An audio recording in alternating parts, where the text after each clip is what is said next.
Bismillah, alhamdulillah, wa salatu wa salam ala rasulillah. So, today we're going to be speaking about science and spirituality. Okay? Now, this is supposed to be a lecture, but I want it to be more like a conversation. Yeah? And the more you guys participate, the more fun it's going to be. Okay? So, if you don't participate, I'm going to start picking on you. So, it's better for you to volunteer. So, science and spirituality. So, I just want to raise of hands first, right? How many people today believe that there's a perception in the world that science and religion, science and spirituality, these things do not go together? This is the perception in the world. 1, 2, 3, 4, 5, 6. Okay, good. Right? How many people think there's no conflict? Well, you can't be... Okay, so most people are so undecided. A few people saying, okay, there's no conflict. Okay. So the first thing I want to say is this. There's a category mistake when we say science is against spirituality. Because science is an experiment, a method, right? It's the application of reason to the natural world. So science is the experiment, spirituality is the experience. It's something different. So when someone tries to say this experiment and this experience, they're in conflict, what's the mistake that they've actually made? I've sort of given you the answer, but what's the mistake that they've actually made? So what's the mistake they've actually made when it comes to science and spirituality? When someone says there's a conflict between the two, what's the mistake they've made? They haven't tried the application yet, maybe. They haven't tried the application yet? Tried the application? Yes, potentially. That's a good way of putting it. So they haven't tried the application? Yes? There's an assumption that the origin isn't the same for both of them. There's an assumption that the origin isn't the same for both of them. Okay, explain what you mean. I mean, like when people look at spirituality, yes. Obviously as Muslims we believe spirituality is from God. Yes. But when people look at science, they somehow are confounded by the idea that science can't be from God, that spirituality is God's realm. Science is completely something different. So you're saying they make a false dichotomy. Yes. They say the origin of spirituality is like God and the origin of science is like, human beings, and they're in conflict. Yeah. Very good point. Anyone else want to add? Why is there a conflict between these two? Yes.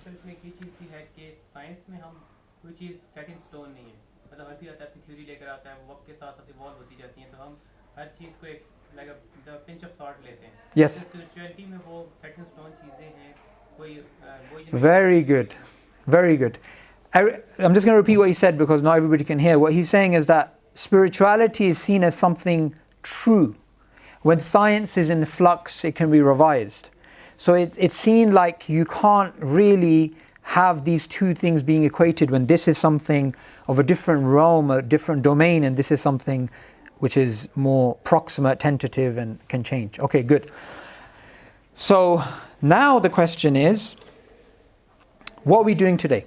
Okay, so what we're going to do today, I'm going to try and have a conversation with you guys as much as possible. We're going to cover this content. Why is there a need for spirituality? What is science and what is scientism? The battle between scientism and spirituality, the absurdity of scientism, and why science and spirituality can actually work together. Okay, as a quick show of hands, how many people here have heard of scientism? 1, 2, 3. Okay, good. How many people think, even if you don't know the meaning, how many people think scientism is something different, very different to science? Okay, so the people who didn't hear about scientism before this talk, can you have a wild guess what you think scientism is? Is it related to Scientology? Okay, Religion related to science? Very good guess. Scientology. Anyone familiar with Scientology? Scientology is actually a religion. So it sounds similar to scientism, but it's not. It's actually a sort of religion. Anyone else want to have a guess what scientism may be? How it's different to science? None of the sisters have spoken yet. I'm going to have to pick on you then. Yes, there you go. The way, the tools or techniques of doing science, of carrying out the scientific experiment or something like that? Something of the sort? So repeat that again, I didn't quite catch you. The tools or techniques to carry out the scientific experiment Yes. or theories. Yes, so that would be science, to the tool of the application of reason to a natural world, experimentation, of observation. That would be science. Scientism, ISM, it denotes a worldview. Yeah, there's actually a worldview. There's actually something else going on. Okay, so what we're going to do today is, the objective today is to make sure that by the time every single one of you leaves, you are sure that science and spirituality are not in conflict. And the way I want to do this talk is that if you disagree with the content, feel free to say, I disagree, that doesn't make sense to me, could you repeat that again? Yeah, so it's not going to be a one-way conversation. Firstly, the picture I have here, he happens to look like Saad, who I just pointed out right now. Pure coincidence. Pure coincidence, both exhausted. Okay, so first thing is, I want you to imagine right now, this person is you, because this is you. How many of you are right now, you're working on either a final year project, or you're working on something to do with some personal family dispute, or something difficult, something stressful in your life, personal, financial, professional, whatever, something stressful in your life? Raise your hands. Okay? At almost any given moment, if I'm to go to a marketplace and take a picture, when you take a picture and you've got 50, 60 people, take one of those people and ask them, are you worried or stressed about something in life? Yeah? Is there a financial problem you're going through? Are you looking for a job? Are you not happy with your boss? Are you having a marital problem? Are you not married? Are you having problems with your mother-in-law? Are you happy with your mother-in-law? What's going on? Is there, I don't know, are you finding it very difficult to actually get good grades? Right? Something. Chances are the person's going to point out something in their life that they're not happy with. Okay? So right now, I want you, I'm going to give you a few seconds to think about 3 things that you're worried about in terms of finance, your professional life, your personal life. So I'll give you a few seconds. Think about 3 things. And that image is, helpful. Because when we look at people, an interesting thing happens. We have this empathy where we start putting ourselves in their shoes. That's if you're not a psychopath, yeah? If you're a human being, you'll start to feel that. Okay, does everyone have something that they're stressed about? Okay. But then I want you to consider that we're on this lonely planet, yeah? You're one human being amongst billions. The way to think about it is if each human being was a drop, then we have an endless ocean and you're just one drop. Okay? And the human beings alive today, in 100 years from now, they will not be alive. And 100 years ago, the people that were alive, they're no longer alive. Go back to what year is it now? 2020. So 1920s. Click tonight, 1920s images of India, because Pakistan didn't exist at the time, of Indonesia, of the UK. Look at the pictures of the people. Each one of those people, they're worried about some financial issue, some personal issue, some problem that they have. What's a good grade here in NUST? Like, what's a good grade if you want to get into a good university? What is it, like 3.8? 4? Who gets 4 out of 4? What's the actual system called here? Because it's different to the UK. It's GPA or something? GPA. What's a good GPA to get into a good job? 3.5. So how much percentage is that? 80%. Okay? So imagine you worked really hard, your parents sold land to get you into university, and then you had stress or you failed your exams and you ended up with a 2 out of 4. You'd be distressed. So likewise, 100 years ago in 1920s, people had these issues. They had this issue of, I'm not doing well, my health is not so good, this is happening. But I just want you to remember something. Each and every single one of those people, they no longer exist. And their problems are dust in history. There's no thought process going on right now. No one's worried about a personal relationship, a financial problem, a professional problem, or some other issue. Someone said something to them and they're offended by it. Somebody wrote them a comment on Facebook they don't like, so they're replying. All those things are gone. And in 100 years from now, everything you've done in this life, in terms of your personal life, things that you're really, really worried about, they're just going to be dust. And you're just one human being amongst billions in an ocean of people on a planet which is one planet in a small part of the Milky Way galaxy. Where are we in this galaxy? Anyone point out where we are? We're just somewhere in there. It's irrelevant where we are, because what we can see is that we are insignificant. We're totally insignificant. Yeah? So there's two things.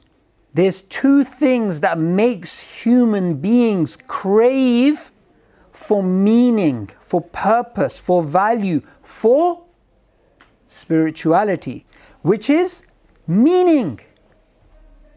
What is the driving force of these things when we think about the finitude of our lives?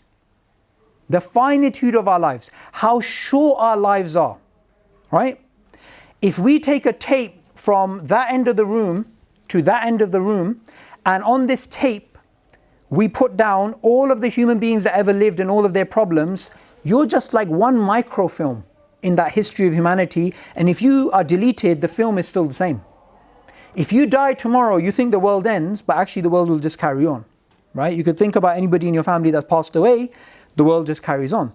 So what makes us go towards this meaning, value, purpose, spirituality, this drive, is the finitude of life and also the suffering in this life. Because when you believe what you're going through has a deeper meaning, then you are willing to put up with it. Okay, how many people here, they know of somebody who's a crazy gym enthusiast? Like they're crazy about going to the gym. 1, 2, okay. Now when you go to the gym, do you go through a lot of physical pain? If you do it properly, you should be going through a lot of pain. Why do they do this? What's the point? What's the point of putting yourself through that pain when you go to the gym? What's the reward? Looking healthy, huh? Right? So it's for a benefit.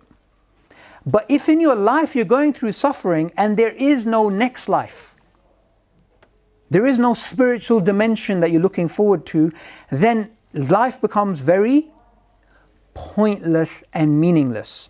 So the quest for spirituality is driven by what? What things did I mention? What is this quest for spirituality, this drive towards spirituality? What's it driven by? What's some of the factors I mentioned? Finitude, fantastic. What else? Suffering. Purpose is a part of it. So all of these things, they drive us to ask, what is the point of it all? Are you guys all like in your 20s roughly? Yeah, so I'm in my 30s, I'm about 10 years older than you guys. So you have to call me uncle, but you don't have to. So I'll give you something which it may not sound rational to you, but once you experience it, you will know it. When you have a higher goal you want to achieve, and you're striving towards that goal, that's the time when you're the happiest. When you reach that goal, give it a few days and you recognize that that goal isn't as important as you thought it was. It happens all the times. It happens when we really want to work hard to get a phone, a brand new phone. When you get it, you know, a few days, a few months, starts getting old. Yeah? So this is the reality of life. This makes us look for meaning. We want to know, why do we exist? What's the point of life? What's going to happen after we die? Right? So we have this thirst of spirituality. Okay, before I carry on the lecture, what's one way that people try and escape these inevitable questions about spirituality? What's one way people busy themselves?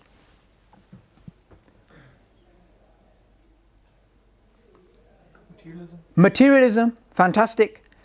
Listening to music, right? Getting into these habits of, okay, let me try this, let me just try and be popular. That becomes a purpose of life, right? But all of these types of things, these are escapes, right? It's an escapism philosophy, which is, let me just escape these thoughts.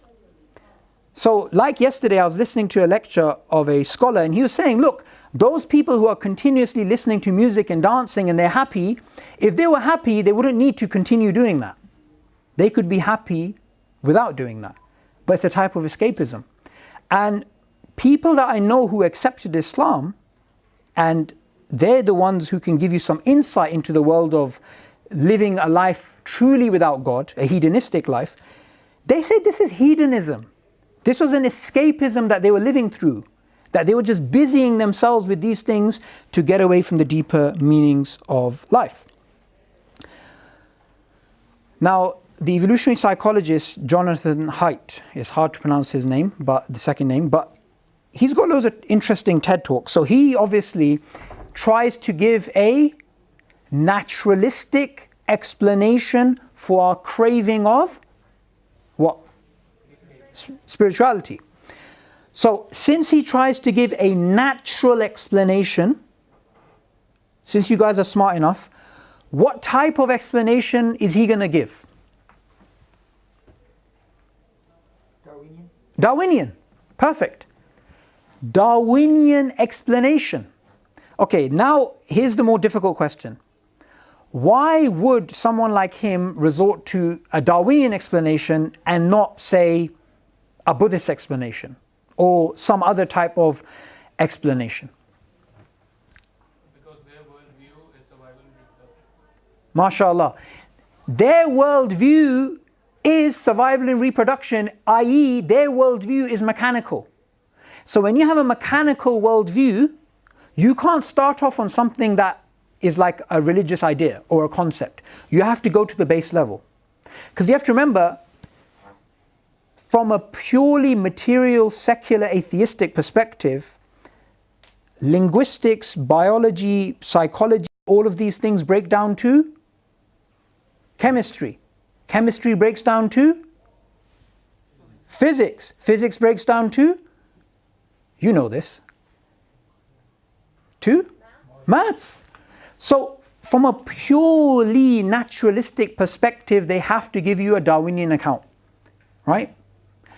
Now he gives a very powerful analogy. He says that we human beings are homo duplex. We're multi-leveled, like a house, right? So he has this really powerful analogy. What he says is, he says, imagine you walk into a house, right? And actually not walk into a house, your mind has many doors. Your mind has many doors, right? And one of the doors you open and it looks like that. You've got these stairs that go up, and as you go up the stairs, you get into a different dimension. And he says, this is the reality of human beings, that we have two levels, according to him. These two levels are the level of the profane, the lowly level, the selfish gene level, right? The basic level of survival and reproduction and this type of stuff. Then he says we have a level which is, he calls the sacred level. By the way, he's not a religious person. He's just giving you an evolutionary account of spirituality. Yeah? He says it's a sacred level. This is a lowly level. This is a sacred level. And he says that we get past our selfishness and we want to, and we are happiest in this level of the sacred, and this level, he says we are self-transcendent. Okay, so how is being self-transcendent different to the level of the profane, which is the low level, which I mentioned earlier? This is just to make sure you guys are awake. What's the difference between the two? So profane is all about me. Yes. About the other, about the whole community. Fantastic. Profane levels, me. It's about me. Can I get some water, please? One of the brothers. So, it's about me. But the level of the sacred is a level of thinking beyond yourself. Right? So, I am not going to think about myself alone. I'm going to think about something greater. I want to connect with something greater. So, I thought this was a good analogy to explain spirituality, right? Or the craving of spirituality. Because there's something which I want you guys to realize. And that thing is this. Even within secular academia, there's a whole discussion about... Just give me a second. Within secular academia, there's a whole discussion about spirituality. And they have to give, like you said, a Darwinian explanation of spirituality, because like you said, that's what they have. They have only mechanics. So what we're going to do today is we're going to look at their explanation of spirituality, and we're just going to objectively look at whether it actually makes sense. Right? So we obviously as Muslims, we have an answer for why we are spiritual, which we're going to cover in the end, inshallah, right? But what we want to do now is we want to enter into a discourse with the secular perspective, from the secular perspective, and we want to see whether it holds any weight, whether it actually makes any sense. One thing that I'm really happy with, right, which wouldn't have been true, say 30 years ago, this idea of spirituality, it was like, no. We human beings, we believe in science, we believe in reason, we believe in logic, we believe in these things. Who on earth needs spirituality? That's for ancient primitive people. That's for people who didn't understand the world. Yet today, in the world, spirituality is something that's part and parcel of human behavior. A few years ago, I went to a college, and the college was outside of London in a little village type town area, and these areas usually they're more conservative, more Christian than cities. Cities are usually more secular people. But anyway, here there was supposed to be a faith talk in which we had a Buddhist, a Muslim, an atheist who was also at the faith day, and some other religious type people. And before going into the event, and obviously the event, everyone's trying to give their worldview, including the atheist. The head teacher of the school, I had a conversation with her before. So as you should do, since it's an open forum where you can discuss things, and she invited obviously people, you can openly ask people about God, because usually asking people about God directly is sometimes seen as offensive, right? People don't really like, you're asking me a bit of a personal question here. So I asked the head teacher, I asked her, do you believe in God? Do you believe that there is a creator? And she said, I'm not religious. She said she's an atheist, but she said, but I am spiritual. I am spiritual.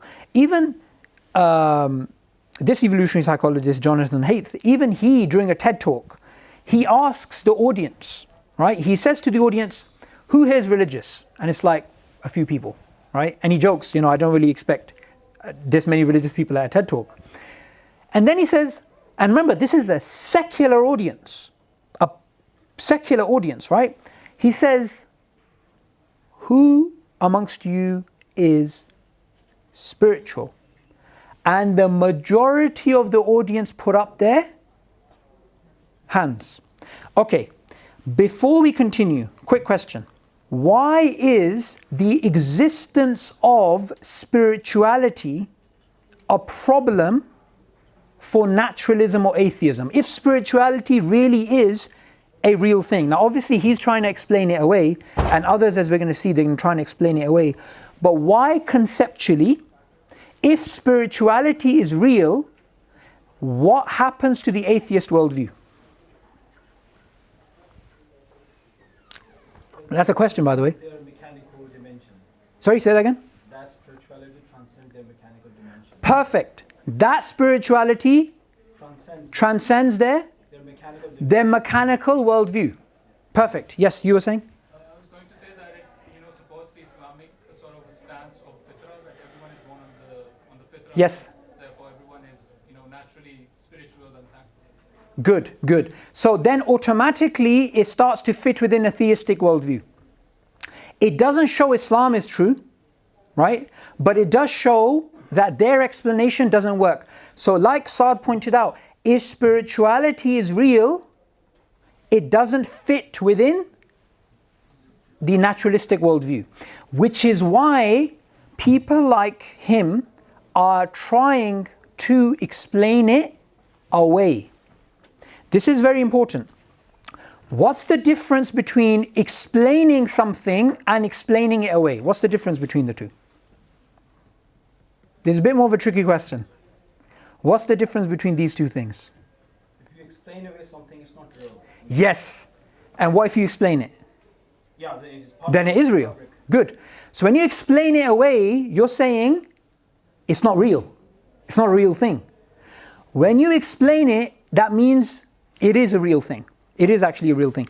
You have to remember, these people, they want to explain it away.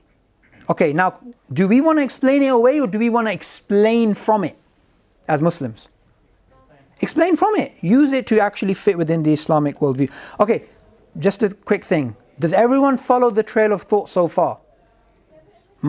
We started off with intro, then we did why we need spirituality, and now we're going into both the theist and the atheist. They both agree spirituality is something. Now they want to try and explain it away, we want to try and explain it. Yes, you were saying?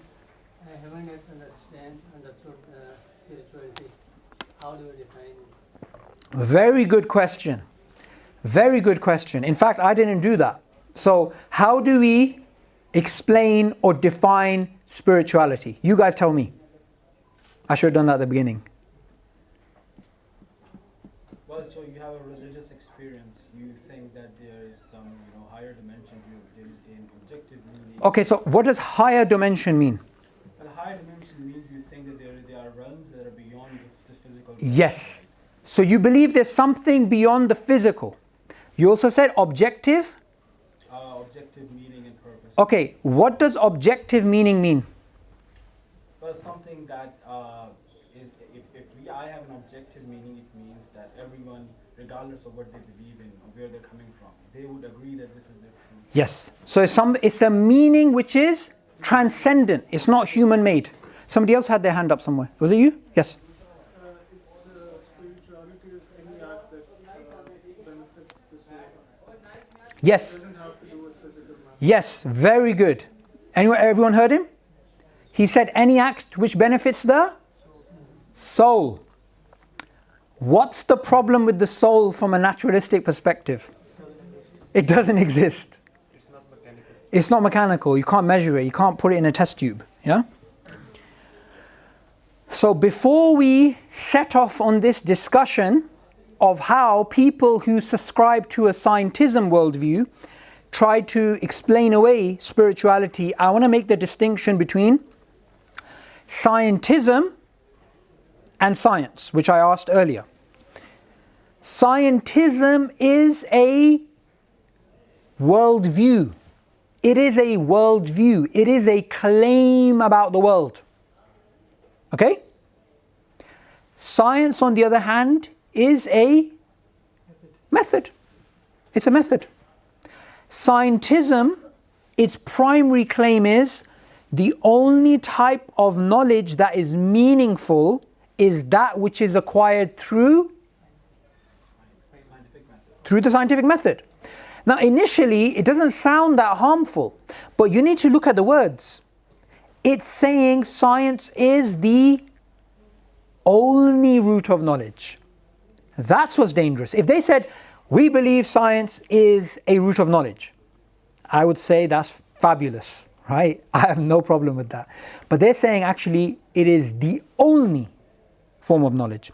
Now, a quick counter to anybody who says this, right? I want you to imagine a cloth, a rectangular cloth, right? That cloth, let's call it reason. And then a small cloth within it, and let's call that science. So you have a rectangular cloth which is called what? Reason. And the small cloth is called within it? Science. Science is a subdomain of reason. At the moment they've been switched. Science and reason is either seen as the same thing, or reason and science, or science is seen as superior and reason is a part of it. When actually reason is the main source of knowledge and science is a subdomain of that. Okay, and we're going to be going through this actual problem. So scientism is not a term which I just came up with. It is a philosophical term used by academics to describe those people who say the only type of knowledge which is meaningful, the only route of knowledge is science. By the way, it's not necessarily a derogatory term. There are some atheists who wear it as a badge of honor. They wear it as a badge of honor, right? There's other atheists who they subscribe to scientism although they've never heard of it, and that's why you have to keep correcting them. So it's the type of worship of science. It's a type of way of thinking which is very restricted. Yeah, it's a type of epistemic cage, if you like, which is forcing you to say that the only thing in life that we can know is meaningful in terms of knowledge is science. Now, one of the things Friedrich Nietzsche, by the way, you guys familiar with Friedrich Nietzsche, famous atheist philosopher who, said God is dead, right? So Friedrich Nietzsche was not anti-science. He was not anti-science, and he was not religious in any way. However, he said something which I found really funny. He said, a scientific explanation of meaning may be the most stupidest type of meaning. A scientific explanation of meaning may be the most stupidest type of explanation in terms of meaning. Why? Because according to him, it's all mechanical, right? So you can't get meaning from a leaf. You get a tree, a leaf drops to the right of the tree. Another leaf drops to the left of the tree, right? What's the meaning?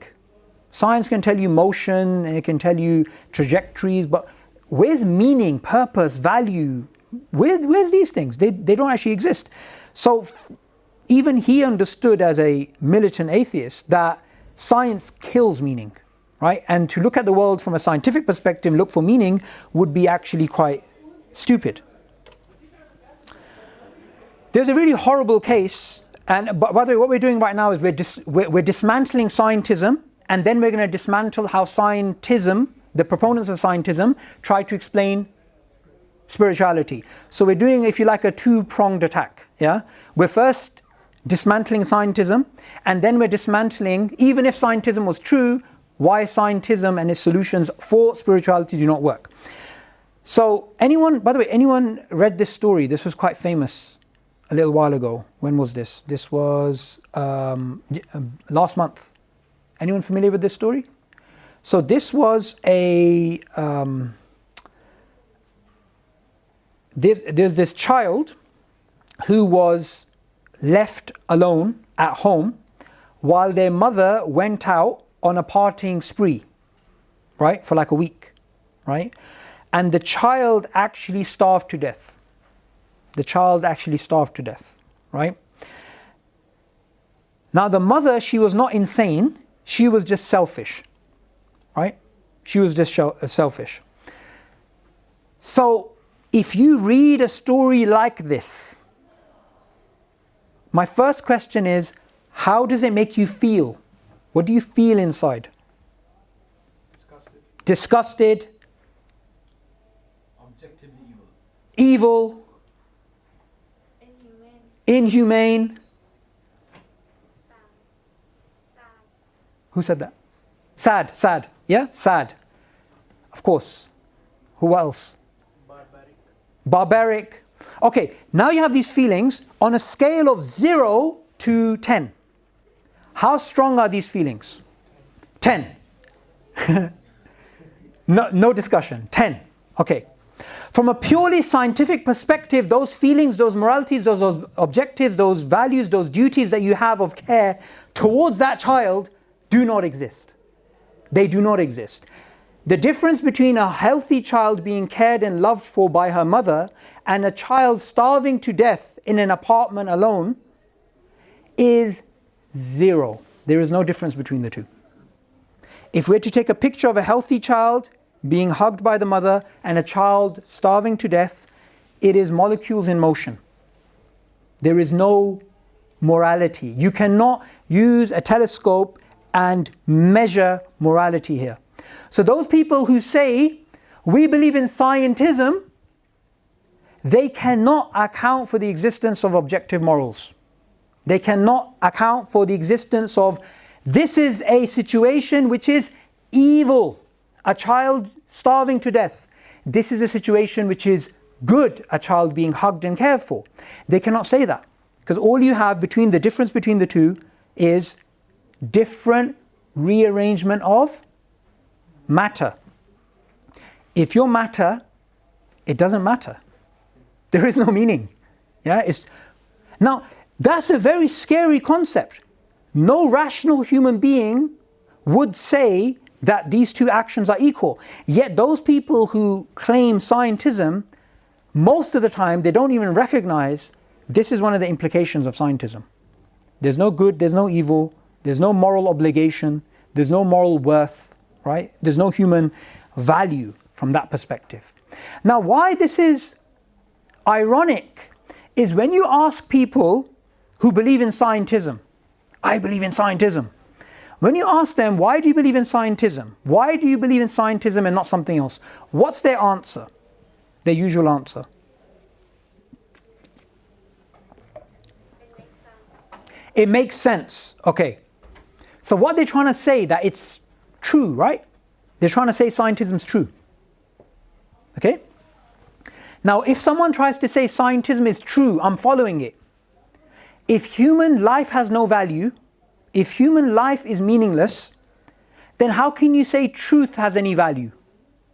Why not follow falsehood?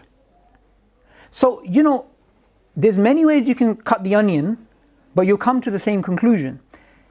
This type of worldview, it challenges the very essence of being human. Now quickly, can you guys name me some of the most massive events, upheavals in human history that changed the course of human history?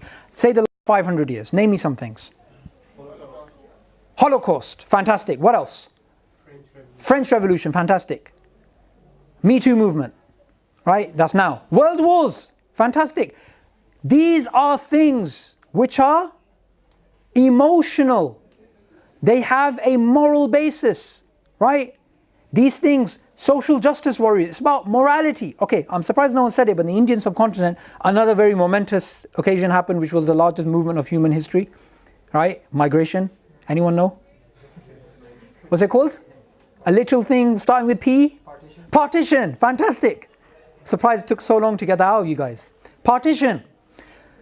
That was again something based on a moral concept. The idea of justice, right? So what we need to understand is that a Scientism worldview, because it gets rid of, scratches away morality, it scratches away the essence of being human. So even if someone says, I'm a person who loves, I'm a humanist, right? Tell them, well, that's just garbage. Sorry, that's just garbage, yeah? Because if there is no morality, there is no difference between love, hate, anxiety, fear, sympathy, empathy. All of these things are on the same level. So that's a high price to pay for anybody that wants to stick to scientism. I want to tell the story of the philosopher Val Plumwood, right? So she has a very interesting story. Anyone familiar with her story? Very, very interesting story. Make sure after this talk you go and read her paper. Her paper's, okay, I'm not going to give you the name, I'll give you the name once I tell you the story. So she was a very important philosopher. She worked on feminism, worked on the environment, she wrote papers, she wrote books, she had a great education, well respected. She went out on a little boat in the water, and you know, the lake, not lake, river, whatever it was, that little place with water that she was, it had crocodiles. And as she was going out, she noticed that there was a crocodile that came up and it looked at her. And she writes poetically, she says it had golden eyes, right? Now that golden-eyed crocodile, first initially, you know, there's ways you can avoid crocodiles and stuff, but in her case, it started attacking the canoe. It started attacking and attacking and attacking. She says it felt like that whole experience felt like what?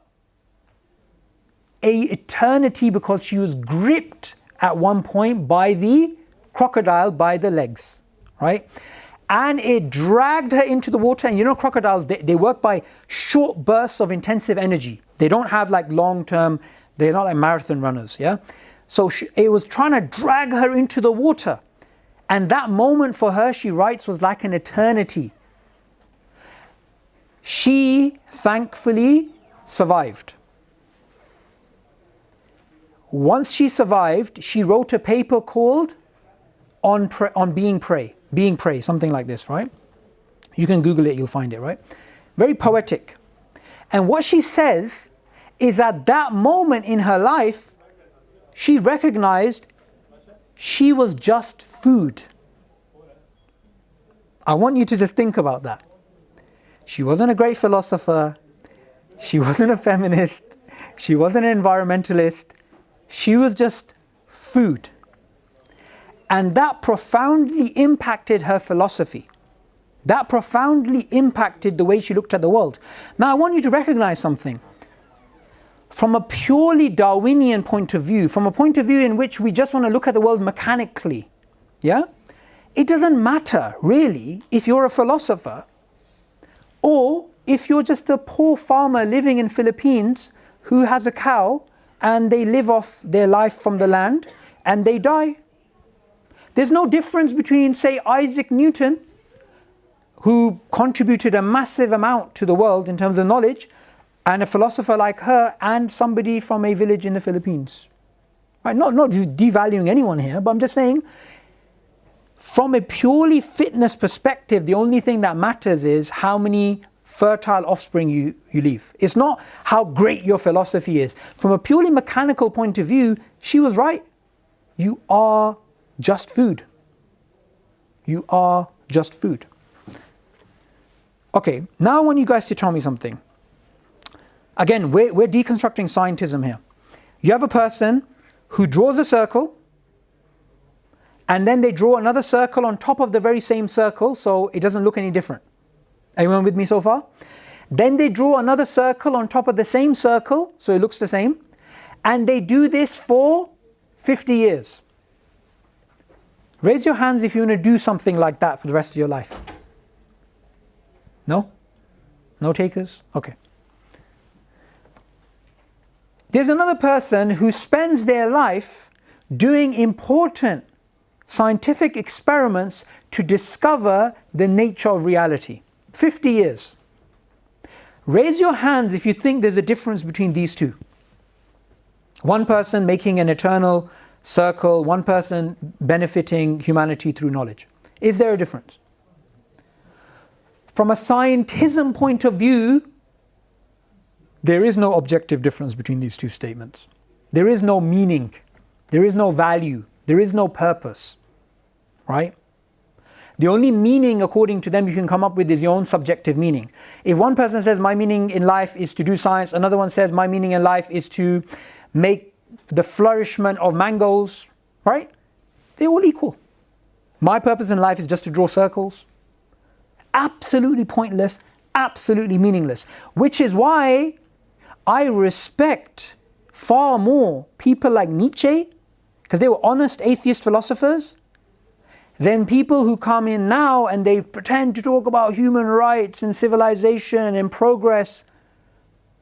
Like an atheist friend of mine who became a Muslim said to me, if the world, and he's telling when he was an atheist and he's trying to explain the atheist worldview, he said, if the world is pointless, how can you make pointless better? It's a simple question. Because today, one of the idols, one of the taghut today is progress. Progress, we need to progress, yeah? That's one of the atheist manifestos. Now, we don't have a problem with progress.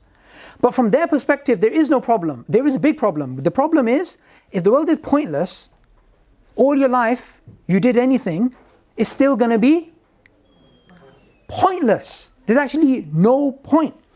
So that's another high price you have to pay if you believe in scientism. Okay. Right now, as I'm talking, which organ of your body are you using? What takes up the most energy in a session like this? Your brain. Unless you're, I don't know, somewhere playing Angry Birds, yeah? You should be using your brain. Even if you're playing Angry Birds, you would be using your brain. Okay. So, you are using your brain. You are thinking. You are using your reason. One of the problems with scientism is scientism cannot give an account for reason. It has to assume reason. Scientism, those proponents of it, they have to assume that their rational cognitive faculties are reliable. They can never prove them. Now you can come up with philosophical, reasonable arguments, but that's not science. Using science alone, as someone who subscribes to scientism, you cannot even justify your own reason and why it's reliable. Now the problem with human beings, and this is a problem for scientism, is eat, survive, reproduce. This is what other creatures are more than happy doing. And if you look at all of life from a mechanical point of view, creatures are living and surviving, eating and dying and procreating and survival and reproduction and preservation of genes. That's all happening. But then one creature comes along and says, what's the point of all of this? Why the hell am I here? Right? What's going on? So this is again a big problem for scientism. Why are we like this? Why are you sitting here listening to me talking about science and spirituality when you should be focused on survival and reproduction? Right? You should be focused on something else. So clearly there's something that doesn't fit within the scientism worldview. What's interesting is there's layers upon layers of problem of the baseless worldview of scientism. So even though it's a baseless worldview, it still has layers upon layers of problems. And one of the problems, which I found very interesting, is pointed out by an atheist philosopher who himself subscribes to scientism. But he says something quite funny. The most serious obstacle facing atheists when we set out to answer the persistent questions for ourselves is one erected by Mother Nature herself. Ironically, this barrier to scientism results from the very Darwinian evolutionary process that theism has to reject.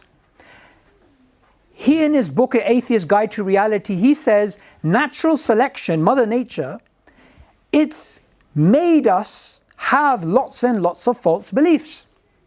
Which is why, according to him, because according to him science gives you truth, it's actually harder to do science because of the way that evolution has actually hardwired us, because it hardwired us to be more susceptible to accept, according to him, false religious beliefs. And this is more than ironic, and he does actually speak about this quite candidly, which others don't. So this is a serious problem for scientism. Okay, so now we get on to, we've already spoke about how science is not the only root of knowledge. There's many different roots of knowledge, and even the idea of scientism is contradictory. But nonetheless, if scientism was to be applied, they would try to give a evolutionary explanation, a naturalist selection type of explanation for spirituality. So how and why did religion evolve? They would say, well, we have an evolutionary explanation, and they are open that this is something that they can explain. Now, a quick thing. Someone amongst you may say, but we can explain that through culture. Or someone decided they wanted power, right? That's why they made religion. You know, the famous Marx thing, religion is the what of the masses, opiate, right? But the problem is that doesn't go far enough. If you want to give a proper naturalistic explanation, you need to start off from a bottom up, right? Processing. We need to look at what is the origin. So they try and give a naturalistic origin. The problem right from the onset is, within science there is a rule known as methodological naturalism.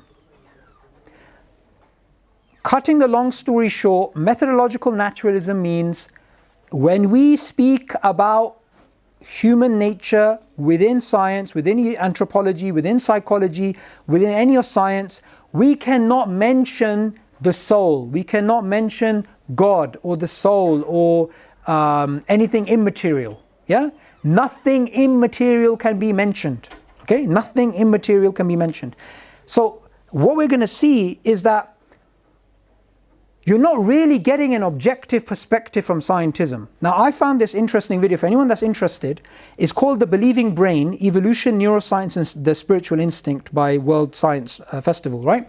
So this had Brian Greene, it had a whole bunch of other evolutionary psychologists who are very famous, and they're all speaking about the spiritual instinct, or the lack of, according to some of them, right? So they're speaking about how do we explain away what? Spirituality. Now, they're trying to explain away spirituality. Now, I want to ask you a question. If we have a presenter like Brian Greene, very famous, we have 4 distinguished scientists, does this or does this not look like a very objective, fair, justified way of looking at a problem? You know, you have a panel of people who disagree and you have a presenter. Doesn't it look quite balanced? Raise your hands if you think this looks balanced. Okay, I may have pre-framed it, so it may not work now. Raise your hands if at first pass this looks like, yeah, you know, they're having a discussion, they're disagreeing, this looks fair. Raise your hands if you think something like this. Okay, so this has still managed to fool some people. All of them are atheists. So automatically, they're not going to explain spirituality, they're going to explain it away. And in fact, if you watch this video, they all make it clear. He makes it clear in the beginning he's an atheist, all the rest of them make it clear that they're atheists. So then of course, they're only going to give you a non-naturalistic understanding of spirituality. So their panel represents what's going on in evolutionary psychology at the moment. What's happening in evolutionary psychology is there's 2 camps. There's the camp that says religion is adaptive. What does adaptive mean?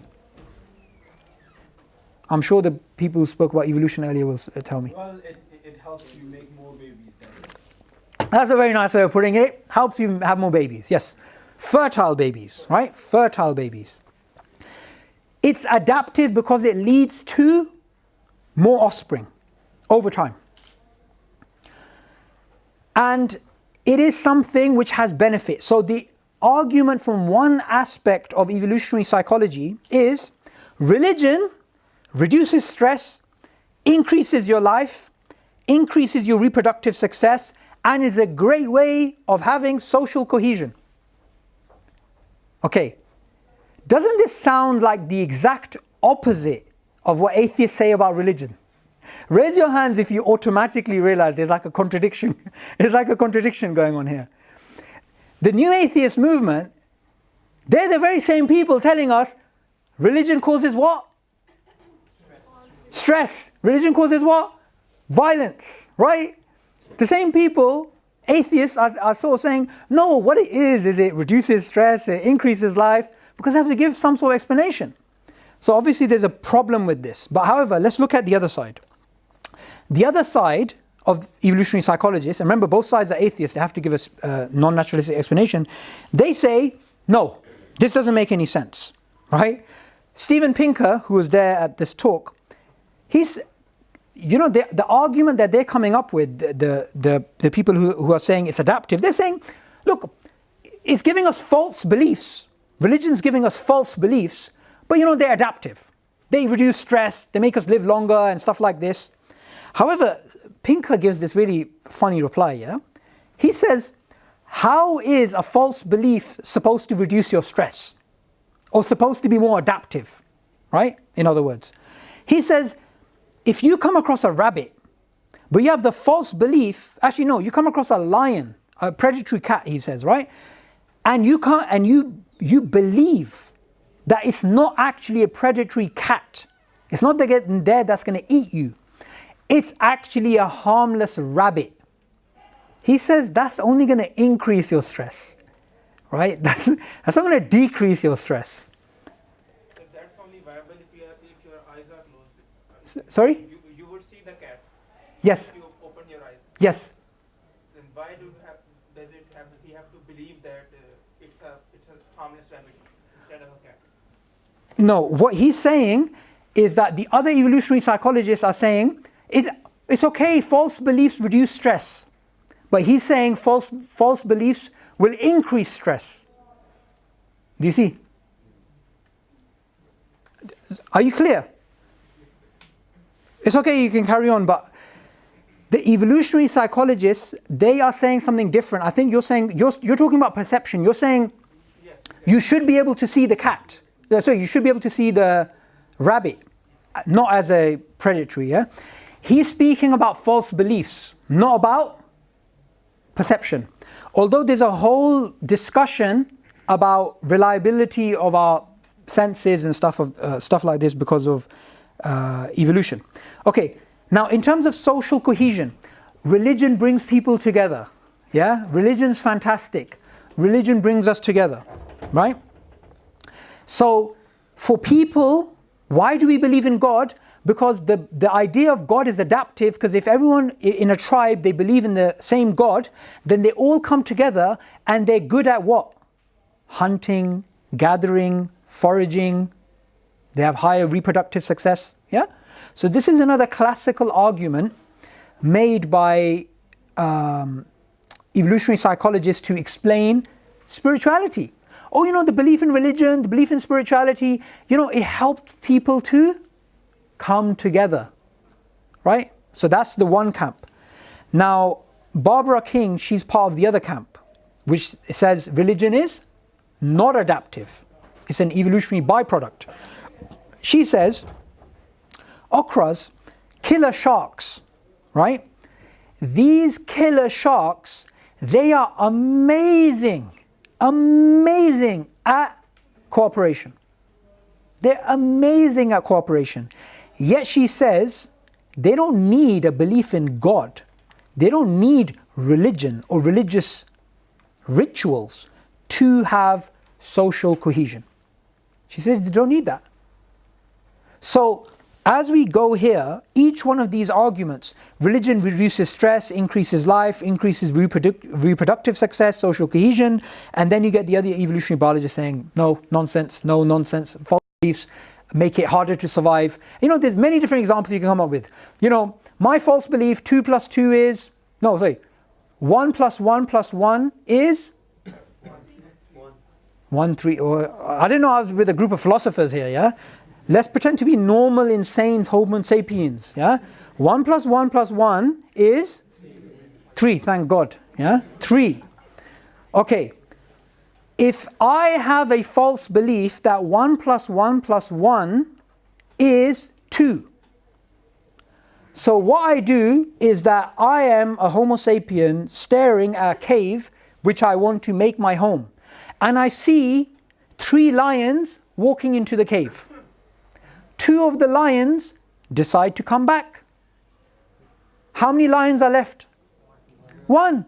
But according to my false belief, there's no lion in there.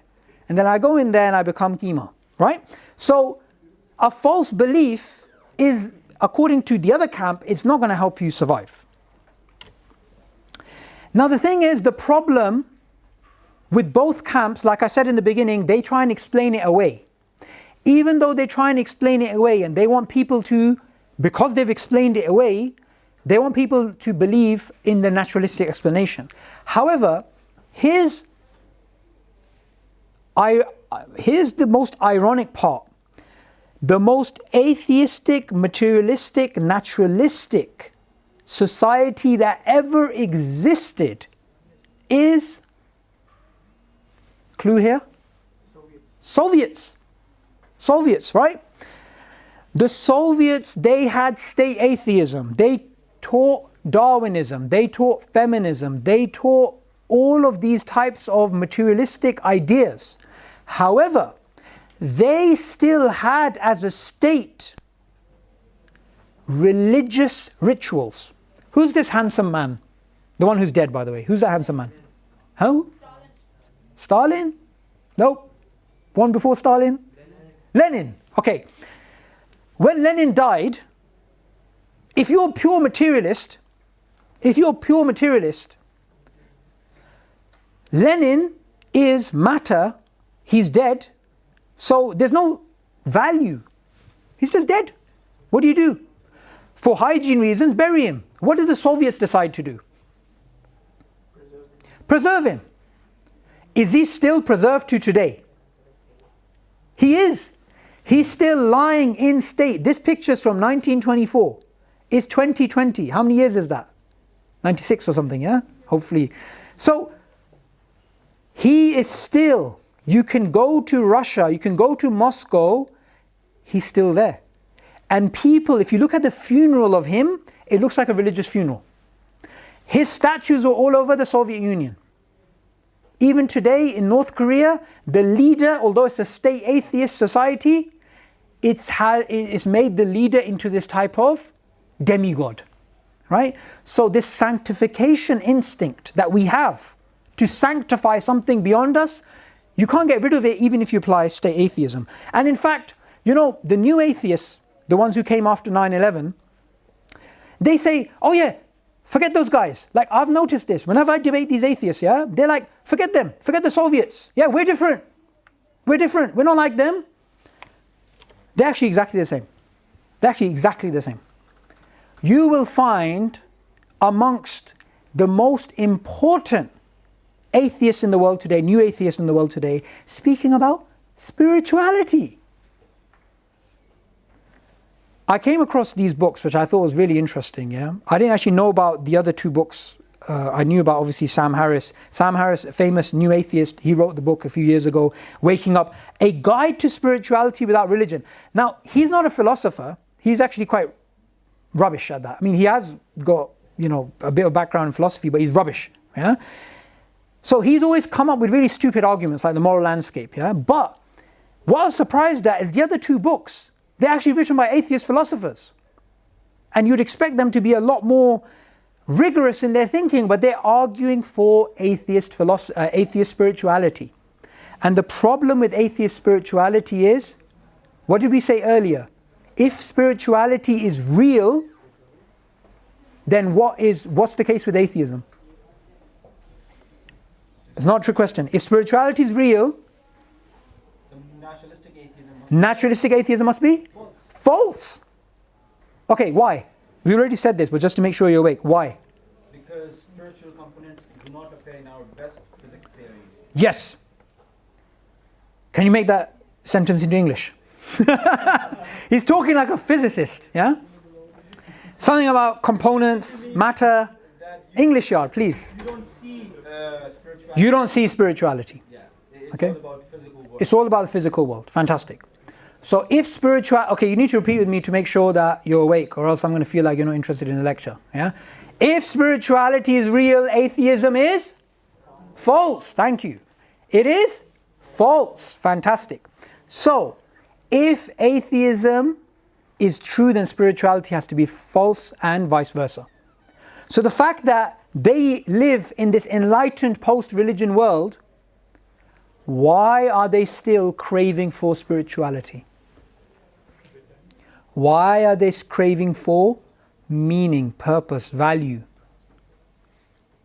I'm really surprised that they don't see the contradiction. They actually do not see the contradiction. What they've done is they've just changed the labels. They don't want to say religion because religion sounds religious. So what they're saying is, oh, spirituality. Okay, what's spirituality? Being one with the universe. Well, that's naturalism because we're just matter. No. Being one with the the exact same sentence lexically. What the hell do you mean? No, one with. What are you talking about? Like, honestly, you know when you try and pin them down, because they're trying to give you a definition of spirituality that's no. They're trying to give you a spirituality which is non-religious. Yeah? They're trying to give you a naturalistic. Now, Saad, you've done physics here. Time, space, matter, energy. Is there anything else they can refer to? No, they can't. They can't. Time, space, matter, energy. Any physicist will tell you. For example, remember the other day you gave me, like, you have a microscope, you're trying to find a biological cell. Yeah. A binocular, basically. Yeah. Using a binocular. And you will not be able to find it.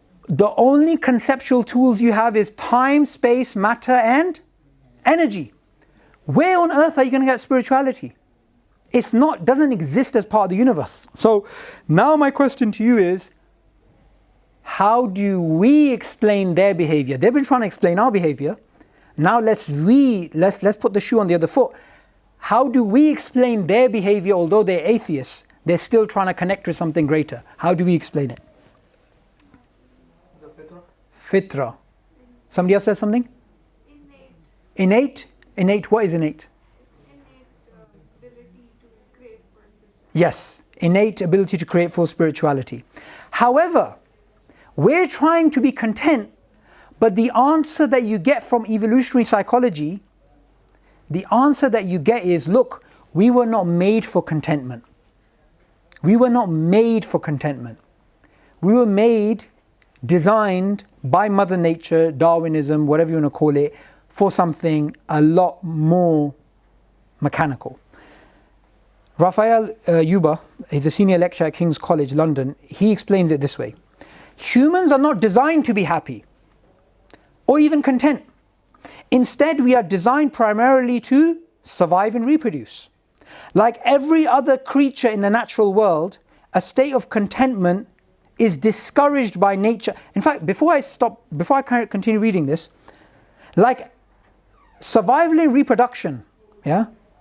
Like we're here in Pakistan, yeah? How difficult is it to get married? Is it easy? Let me tell you something, right? Bacteria, here's how they mate. Not mate, here's how they reproduce. They have asexual reproduction. They just start splitting, right? That's quite effective. How do animals, right? You get a pig, you get another pig, the male pig, okay, I'm not going to X-rated stuff, but yeah, that's it, they have kids. What do you do? As Asians, as Pakistanis, what do you guys do? Is it simple? Sorry? I believe, and I made a video about this earlier, and the video is called Asian Weddings versus Darwinism. I believe Asian weddings, Pakistani weddings, is evidence against Darwinism. Because to get married, you need to buy her gold, you need to have a nice job, you need to, give money to a sister-in-law so they get off the stage, all this crap, yeah? What's the point? From a Darwinian point of view, you're just, like, what's the point of all this nonsense, yeah? So, human behavior doesn't make sense from a Darwinian perspective, but contentment, let's go back to it, right? Humans are not designed to be happy or even content. Instead, we are designed primarily to survive and reproduce. Like every other creature in the natural world, a state of contentment is discouraged by nature because it would lower our guard against possible threats to our survival. So the thing is, contentment from a Darwinian perspective would make you more susceptible to predators, to other human beings. So I want you to recognize something. Who wants to be happy? Raise your hands. You don't want to be happy? What's your name? What's her name? Yes, what's your name? No, the one here. Hina. Do you want to be happy, Hina? Okay, good. So I made her say she wants to be happy. Forcibly. Okay, raise your hands if you want to be anxious and worried and stressed. One guy. Okay. Majority of people, happiness. From an evolutionary perspective, happiness, even though Hina wants to be happy, an evolutionary psychologist will tell her, Hina, it doesn't matter. You want to be happy.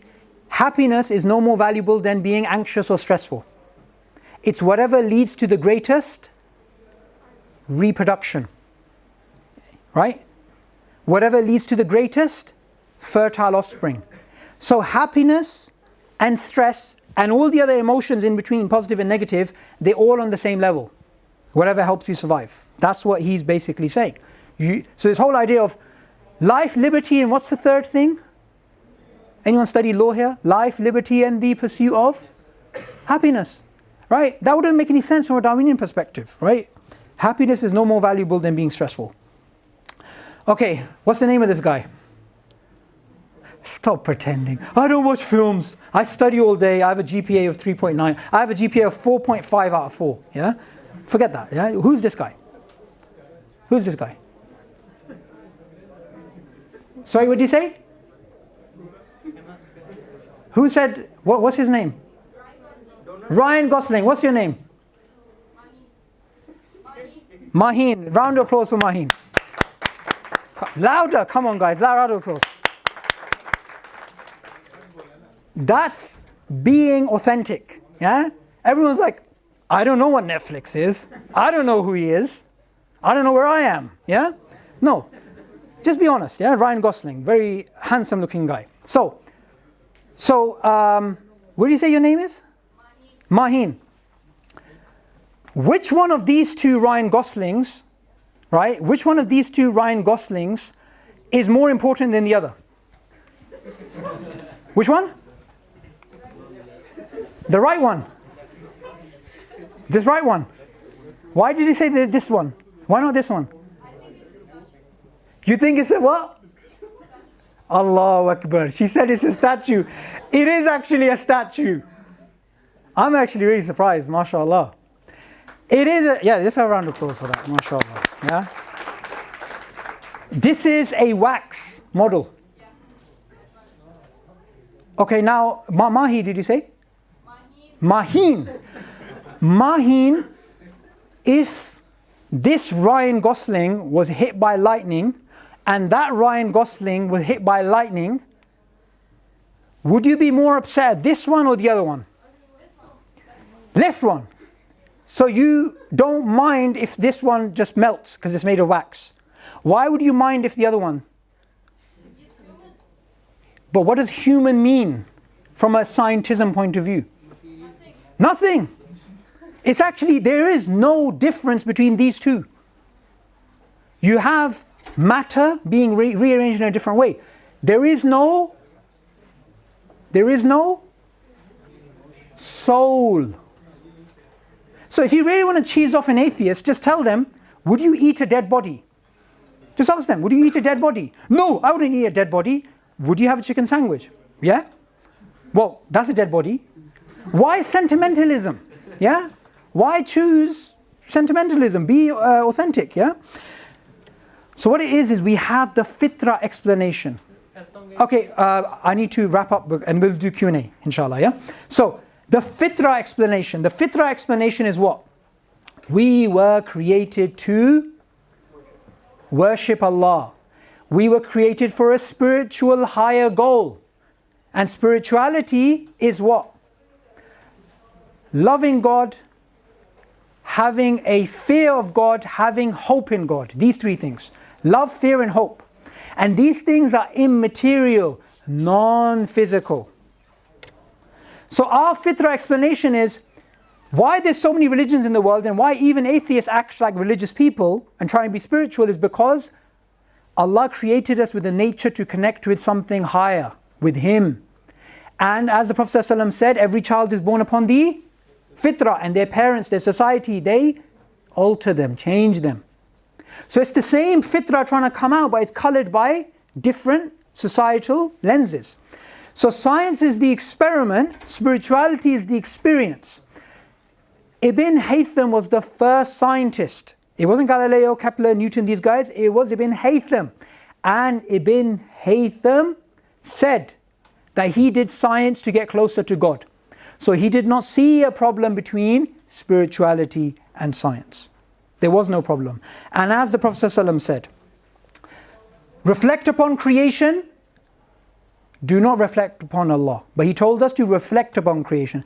So studying nature, Islam gives you a moral imperative to study nature. If you're just a piece of matter, you don't have to do science. If you just believe everything is meaningless. But as a Muslim, the Prophet ﷺ said, the best of you are those who are what? The best are the ones who bring the most benefit to humans. So a scientist, like I know somebody, you can actually go to the IRA YouTube page and put him in, Dr. Farid Khan. He does science and he's dedicated his life to doing science. Why? Because of the Quranic verse, whoever saves the life of one saves the lives of all.